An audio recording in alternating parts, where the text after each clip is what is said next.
আন্তর্জাতিক প্রসঙ্গ। ফাটল দেখা দিয়েছে যুক্তরাষ্ট্রের প্রেসিডেন্ট ডোনাল্ড ট্রাম্প ও ইসরায়েলের প্রধানমন্ত্রী বেনিয়ামিন নেতানিয়াহুর সম্পর্কে। প্রকাশ্যে একে অপরের তীব্র সমালোচনা শুরু করেছেন তারা। বিশেষ করে ইরানের সঙ্গে যুক্তরাষ্ট্র শান্তি চুক্তি করতে যাওয়ায় ট্রাম্পকে বিশ্বাসঘাতক বলছেন ইসরায়েলি মন্ত্রীরা। কথায় বলে তোমার শত্রুর যে শত্রু সে তোমার বন্ধু, কিন্তু যুদ্ধ খেলায় মেতে ওঠা ডোনাল্ড ট্রাম্প এখন বন্ধুকেই শত্রু করে তুলেছেন।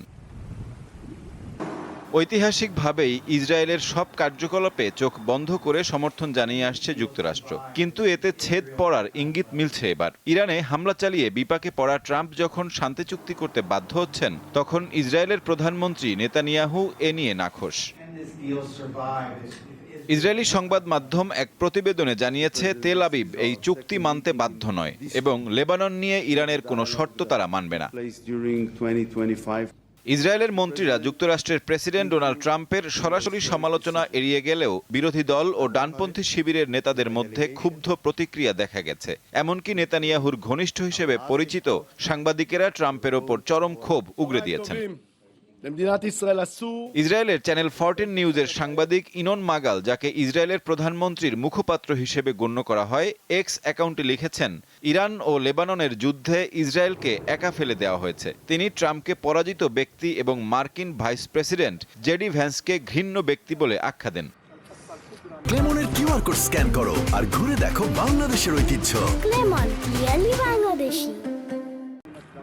গবেষণা প্রতিষ্ঠান Israel defence and security forum এক বিবৃতিতে ইরানকে সন্ত্রাসী উল্লেখ করে জানায়, তেহরানের সঙ্গে যে কোনো চুক্তি শেষ পর্যন্ত ব্যর্থ হতে বাধ্য এবং বর্তমান চুক্তিটির পরিণতিও ভিন্ন কিছু হবে না। চুক্তি নিয়ে অসন্তুষ্ট ইসরায়েল ও নেতানিয়াহুকে স্পষ্ট করে ট্রাম্প জানিয়েছেন, তারা এই আলোচনার অংশ নয়। দেখুন, কোনো কিছুই মাত্রাতিরিক্ত হওয়া উচিত নয়, তবে আমাদের সম্পর্ক অত্যন্ত কার্যকর ছিল। যুক্তরাষ্ট্র না থাকলে ইসরায়েলের অস্তিত্বই থাকতো না, আর আমি না থাকলে আজকের ইসরায়েলও থাকতো না, কারণ আমার আগে কোনো মার্কিন প্রেসিডেন্ট আমি যা করেছে তা করতে প্রস্তুত ছিলেন না।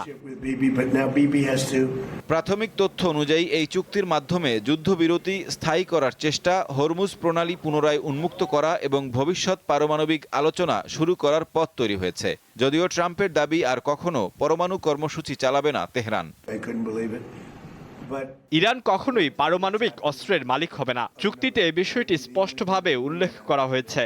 তারা পারমাণবিক অস্ত্র তৈরি করবে না, কিনবে না, কিংবা এ ধরনের কোনো কার্যক্রমেও জড়াবে না। আর যদি এই অঙ্গীকার ভঙ্গ করে, তাহলে তাদের ভয়াবহ ও অকল্পনীয় পরিণতির মুখোমুখি হতে হবে। চুক্তি নিয়ে বিভক্তি দেখা দিয়েছে খোদ ওয়াশিংটনেও। প্রেসিডেন্ট ডোনাল্ড ট্রাম্প এটিকে তার প্রশাসনের বড় কূটনৈতিক সাফল্য হিসেবে তুলে ধরলেও চরম বিরোধিতা করেছেন রিপাবলিকান ও ডেমোক্র্যাট দলের অনেক সদস্য। চুক্তির শর্ত এবং কংগ্রেসের ভূমিকা নিয়ে প্রশ্ন তুলেছেন তারা। সাইফুর রহমান শিশির, দীপ্ত বার্তা কক্ষ।